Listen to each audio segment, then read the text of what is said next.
Sean bienvenidas y bienvenidos a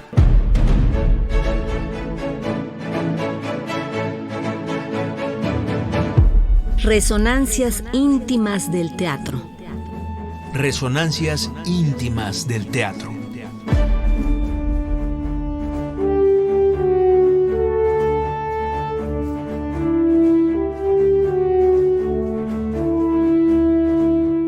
Dramaturgia, Dirección, actuación, escenografía, vestuario, iluminación, música, coreografía. maquillaje. Todo esto y más Conforma la escena teatral.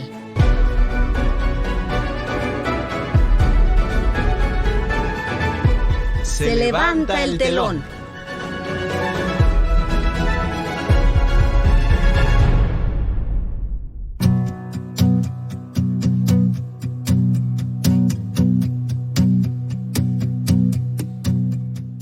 Muy buenas noches. Les saludamos Sergio Bonilla y Alegría Martínez.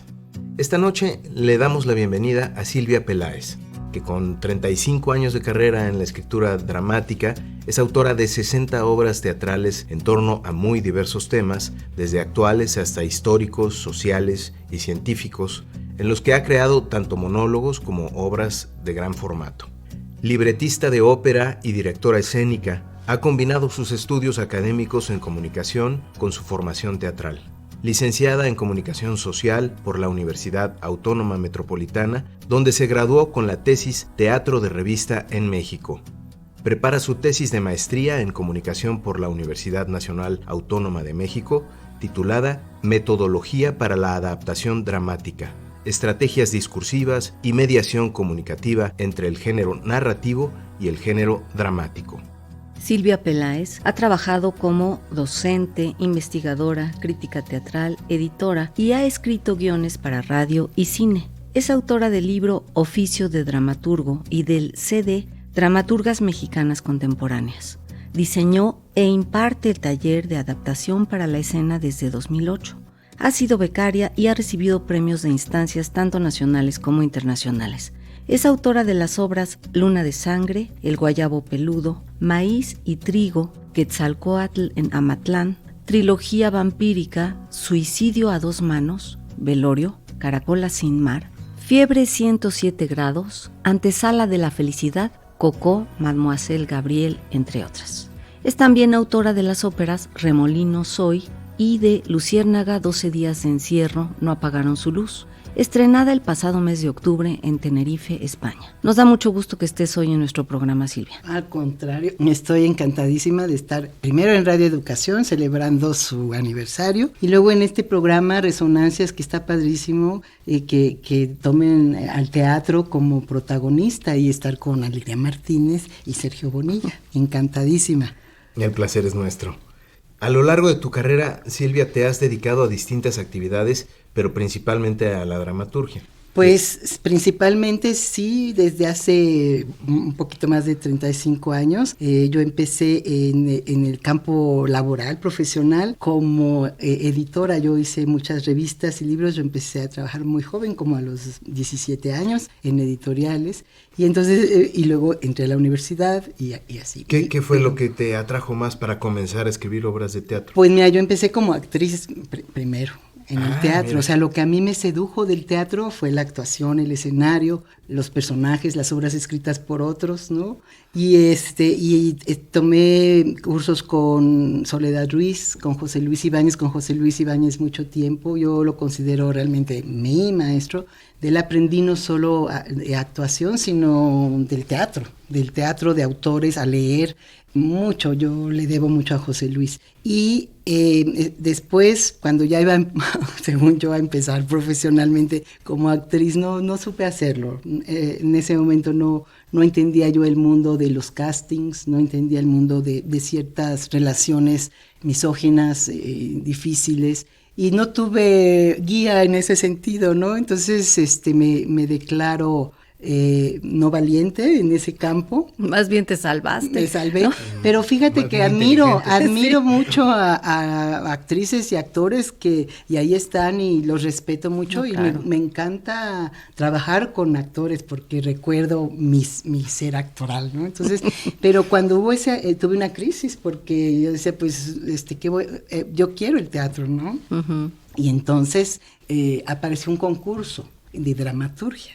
Y alguien que yo siempre tenía cositas escritas y pues muchos vamos dejando, ¿no? En el cajón y empiezas otra cosa. Y alguien me picó la cresta y me dijo, a ver si es cierto, a ver, termina esa obra y mándala al concurso. Yo, a mí me picas la cresta y respondo, la verdad. ¿Sabes? Fue fácil en ese sentido. Entonces, le dije, pues a ver, vamos a ver, y que me pongo a escribir. En una semana terminé esa obra que se llama La Espera, no se llevó a escena y gané. Entonces yo lo tomé como una señal, ¿no? Que me gané el primer lugar, dije, Pues pues sí. ya me sigo por aquí.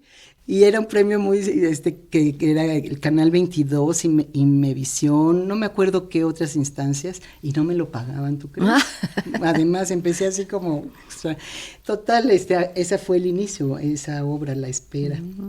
Silvia, entre las 60 obras que has escrito, ¿cuáles podrías decir que son algunos de tus textos dramáticos más importantes y por qué, para ti? Para mí, bueno, pues esa La Espera, La Espera. ¿no? Ujú. Por el premio y porque fue el arranque hacia la profesión, el oficio de la dramaturgia. Y que hablaba mucho, por ejemplo, ocurría en el metro, ya luego empezaron a hacer cosas dentro, pero estoy hablando de 87, por ahí, ¿no? Entonces, era en los vagones del metro y era un poco existencialista, onírica. Luego otra sería Luna de Sangre, porque es la primera que dirigí, ¿no? Ya. Esa la monté en un espacio que habían hecho en Casa del Libro, para teatro. Un salón era muy extraño porque estaba alfombrado. Entonces, para teatro alfombrado. Bueno, lidiamos con eso. Y esa, porque fue la primera que dirigí, era sobre Fedra, Medea y Salomé en un espacio liminal. Ujú. Y era sobre el crimen, sobre qué haces cuando cometes un crimen, eso sobre todo, que mucho tiempo me interesó ese tema de los criminales, el crimen, etcétera. Luego pasé a los vampiros. Y esas, pues fíjense ustedes que las tres que conforman la trilogía vampírica, porque también ahí puse un hasta aquí, las tres las quiero mucho, porque me dieron diferentes experiencias y las tres se llevaron a escena, curiosamente, ¿no? Que luego es difícil que todas tus obras vayan a escena. Esas las tres. Entonces, El vampiro de Londres es la primera, luego fue Erzsébet, la bañista de la tina púrpura, y luego Susurros de Inmortalidad, que publicada solo le dejé Inmortalidad. Y bueno, y luego Fiebre 107 grados también, porque con esa me internacionalicé, esa se tradujo en Nueva York, y sobre Silvia Plath y Ted Hughes. Velorio, porque también se ganó el Premio Nacional de Dramaturgia de la Universidad Autónoma de Nuevo León, antes de que se llamara Emilio Carballido. Ya. Y así.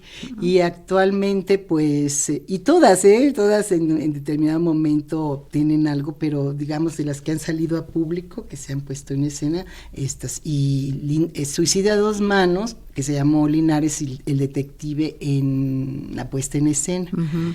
Que el procurador de entonces de la República me pidió que le cambiara el título, porque se produjo con la UNAM y la Procuraduría General de Justicia por un concurso que había habido con la SOGEM. Hablando específicamente de nuestro país, tu experiencia para publicar dramaturgia en México y el proceso de estrenar obras teatrales en nuestro país, ¿cómo ha cambiado desde que empezaste ahora y cuál ha sido tu experiencia? Pues sí, han sido ha habido muchos cambios. Por ejemplo, en la publicación, pues antes se publicaba pues, a lo mejor una revista o cosas muy breves en algún semanario o en algún periódico. Luego surgieron estas editoriales independientes con mucho esfuerzo, como El Milagro, Paso de Gato, y otras un poco más pequeñas, ¿no? que le han dado cauce al teatro porque sus fundadores pues también hacen teatro, ¿no? Porque quien no hace teatro luego es difícil que lo comprenda o que quiera invertir en algo que además no estamos acostumbrados a leer en México, ¿no? Bueno, en general no se lee el teatro así como se lee una novela o libros de cuentos, ¿no? Claro. Eso es otra cosa. Bueno, en general no se lee, punto. Exacto. Y teatro es menos. difícil, el teatro menos. Es. Yo creo que la poesía le sigue, ¿no? Entonces, en ese sentido, pues cambió mucho y se pudo, se ha podido publicar, yo he podido publicar de esa manera y también muchos colegas, ¿no? Hay muchas publicaciones ya, sobre todo creo que Paso de Gato invirtió mucho en dar a conocer nuevos autores, en afianzar a los que ya teníamos cierto tiempo, en fin, yo creo que hay una labor importante. Y en cuanto a producción, pues ha cambiado muchísimo los modos de producción, las formas también incluso institucionales, ¿no? Porque ahora hay convocatorias para todo, hasta para, no sé, para lo que sea, es por convocatoria, porque por esta necesidad de democracia, de que todos participen, pero eso también ha llevado a creer que todos podemos hacer todo, ¿no? Y entonces ya no hay discriminación en el sentido de un filtro, de un tamiz. Entonces de repente ni una pues, búsqueda de calidad. Ni una calidad. refieres. O sea, ¿a qué le apuntan, no? A cantidad, pues sí, está bien. No, de cantidad hay muchísimos estrenos que luego tienen 4 funciones. Exacto. Y la verdad es que ahí no hay manera que progrese nada. Y eso representa también pues una fuga de dinero. ¿No? Sí. Y de además, todo, de talento, de esfuerzo. Que de por sí de- es poco. Y bueno, y ahora también están apoyos tan fuertes como EFIARTES, que todos tienen su lado bueno y tienen un lado que hay que revisar siempre, ¿no? Porque la gente empieza a encontrar maneras de saltarse las trancas, por decirlo de alguna manera, ¿no? Pero hay muchos apoyos ahora, hay muchas sinergias, hay coproducciones. Ahora se ha roto esa línea muy marcada que había cuando yo empecé, que era el teatro comercial y el otro teatro, ¿no? Ahora convivimos y hacemos incluso proyectos conjuntos, ¿no? Entonces yo creo que democratizó un poco. y más que eso se enlazó, ¿no? Porque se democratizó, digamos, y los recursos. Se unificó el medio. Pero pues. el medio es más amigable unos con otros, pienso. Aunque hay cosas que digan, esto no va conmigo, pero eso, a mí me gusta eso, que haya más Pues más conexión. oportunidad para un teatro diverso, Sí, ¿no? diverso Creo y que por ahí también va. un trabajo para todos, ¿no? Para todos.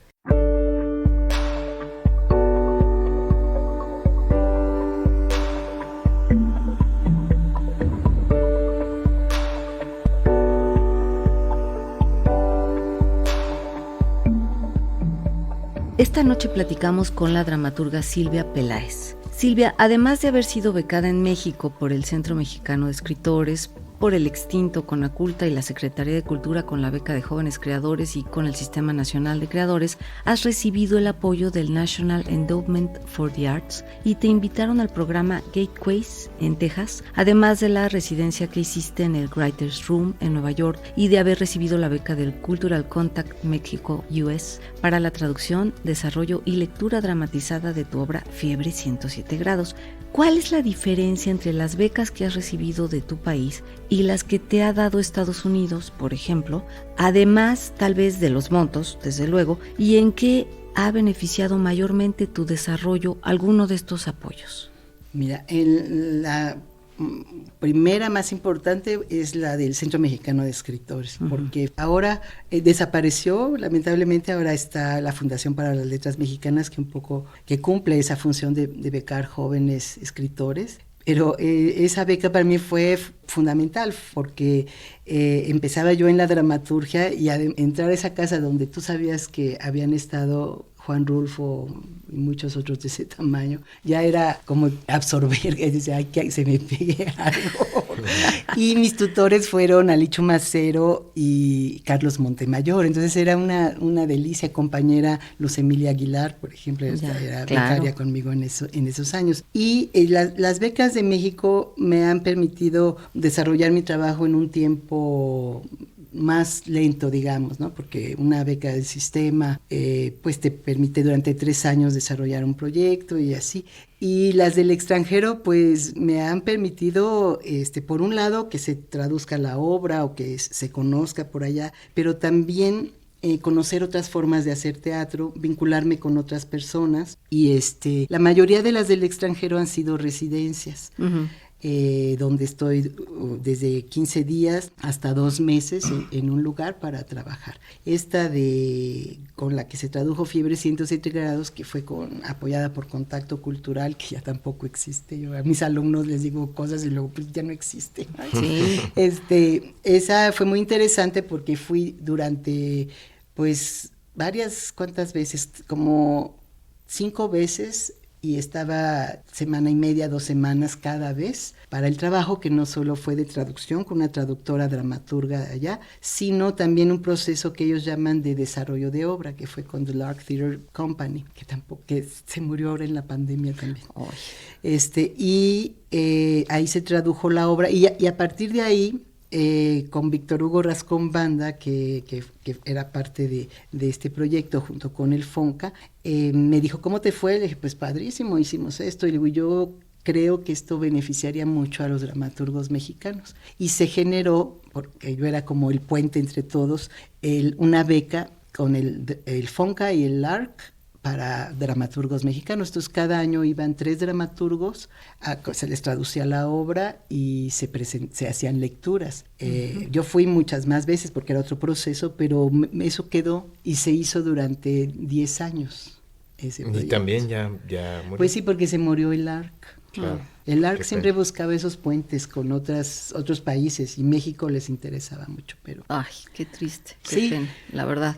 Silvia, en 2014 realizaste una residencia artística en Madrid y en Asturias, gracias a la beca Iberescena, para escribir justamente Caracola sin mar. Brevemente, ¿de qué trata esta trilogía y qué te gustaría compartir sobre tu crecimiento profesional durante tu estancia en España? Bueno, pues esa es una beca también muy memorable, porque primero estuve en Madrid y el proyecto inicial era solo la obra que se llama Caracola sin mar, Migraciones íntimas, que es una obra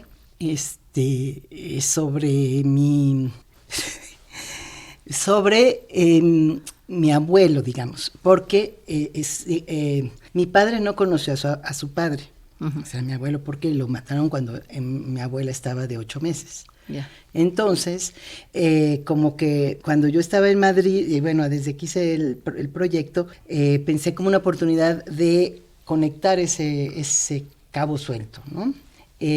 Porque hay ir al pueblo de mi abuelo. Y entonces la obra tiene que ver con ese viaje que conocí, descubrí que que a veces cuando hay estos huecos familiares, digamos, o roturas, se resarcen a la tercera generación. O sea, mi padre no lo pudo hacer. Mi padre siempre añoró a su padre y era un tema, ¿no? Y yo lo logré de cierta manera, porque conocí el pueblo, fui con los parientes y todo, y eso, conocí parientes. Yo soy de que llegas y dices, sí, Te sentías tengo algo de ¿no? ellos. Y entonces me vio la prima, que jamás habíamos visto ni hablado, y y así me dice, sí eres. Digo, pues sí soy. Total, y eso está en la obra. Tiene que ver por eso se llama Migraciones íntimas, porque es ese Hacia movimiento hacia adentro, no solo. Todavía cuando escribí esas obras no estaba todo tan presente y tan fuerte, todo el movimiento de migrantes. Todavía era un poquito antes, de modo que no era ese el camino. Y de eso va esa de Caracola sin mar. Ya las otras, la última, que se llama A la vista, tiene que ver con temas de aeropuerto, de esto de si eres o no eres, a ver tu pasaporte, está bueno qué fuerte o no, eso, ¿no? el color, Sí, dónde va, todo eso, ¿no? Que para mí también tiene que ver con esas migración, que la migración no es solo los que pasan las fronteras sin documentación, también cuando tienes documentación hay un tema. Y la última, que a mí me da gracia, se llama Freeway, haciendo juego con de free, libre, y way, de way, como lo usamos acá, ¿no? Entonces, ahí se enganchan a unos vivales, a 2 que quieren cruzar al otro lado en Chihuahua, ¿no? Y nomás les dan vuelta y lo llevan a una zona de Chihuahua nueva, y les dicen que es Estados Unidos. Como el viaje a la listos. luna, pero en la Tierra. Exacto, Sergio, así. Entonces esa beca para mí fue muy importante y mi desarrollo profesional pues sí dio un brinco también porque también hice conexiones en España y ahí en ese momento me apoyó mucho Guillermo Heras, que lo extrañamos mucho. Que en paz descanse. Que en paz descanse. Y pues lo vi allá.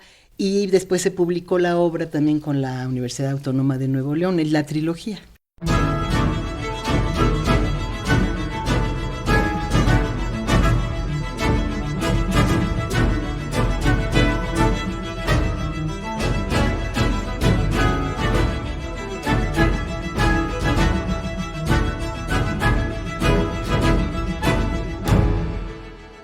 Hoy Silvia Peláez nos acompaña en Resonancias Íntimas del Teatro. Silvia, eres autora de óperas, pues de muchas óperas. ¿Cómo te fue en tu reciente estreno el pasado mes de octubre en Tenerife, España, con tu ópera Luciérnaga? Y también, ¿qué te llevó a elegir este tema y cómo reaccionó el público allá? Pues mira, me fue muy bien. Fue un estreno muy distinto al que tuvimos acá en 2018, porque había poca producción en la escena, era algo muy sencillo de trabajo de escena, pero finalmente la ópera es este matrimonio entre la música y la palabra cantada y el drama, ¿no? Porque no hay que olvidar que la ópera es drama, no es nada más canción, ¿no? Y entonces pues el público reaccionó muy bien porque finalmente de lo que trata la ópera, aunque el personaje es muy específico, es algo humano, ¿no? Porque es sobre, al final el tema sería la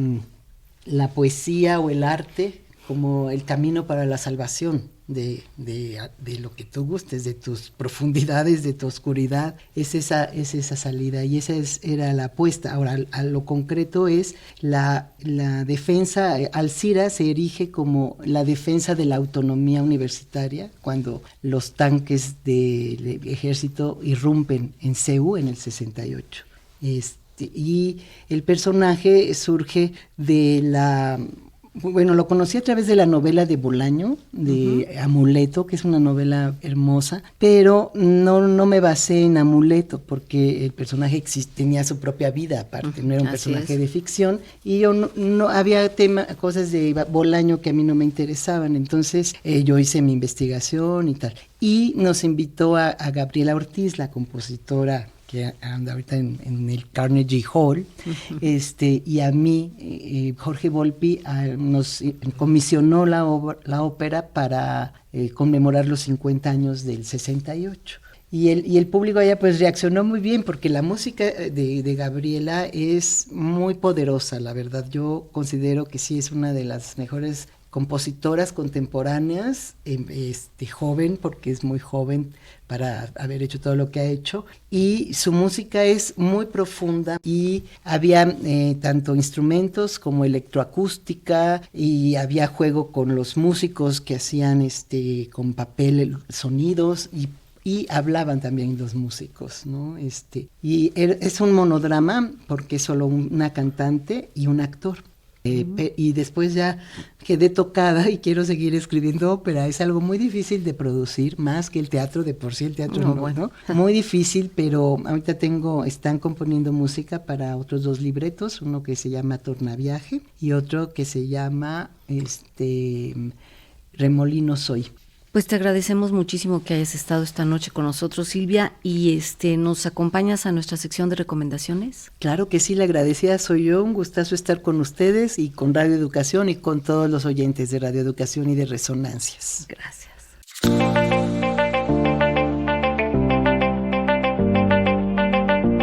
Esta semana recomendamos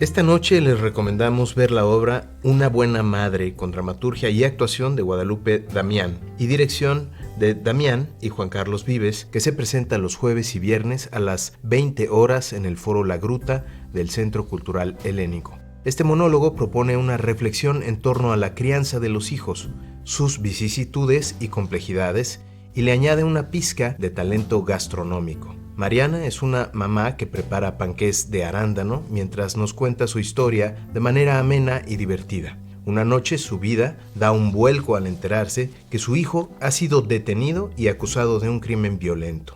¿Qué harán Mariana y sus familiares con carreras políticas en ascenso ante tan escandaloso problema?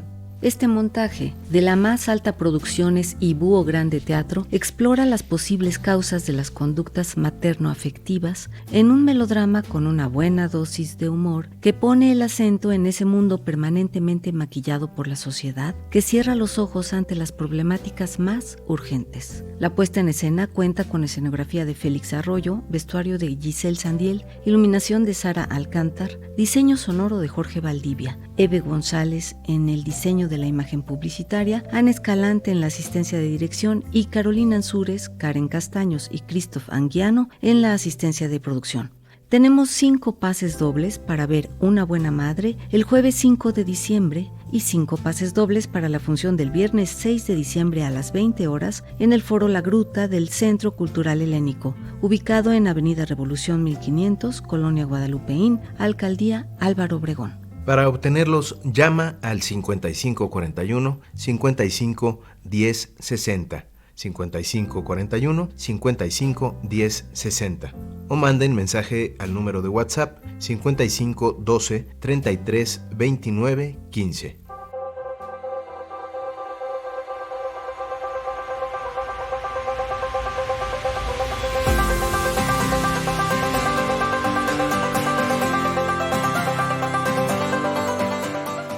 Nos encontramos la próxima semana a la misma hora por las frecuencias de Radio Educación.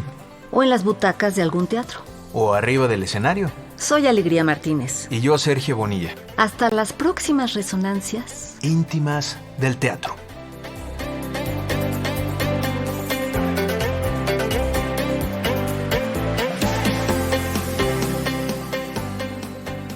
Participamos en el equipo de producción. Servicio Social, Javier Embriz, Daniel Mireles y David Castañeda. Ingenieros Alejandro Ramírez y Fortino Longines. Alma Lilia Martínez en la asistencia y musicalización. Conducción y guión de Alegría Martínez. Conducción y reportaje de Sergio Bonilla. Con una producción y coordinación general de Laura Elena Padrón para Radio Educación.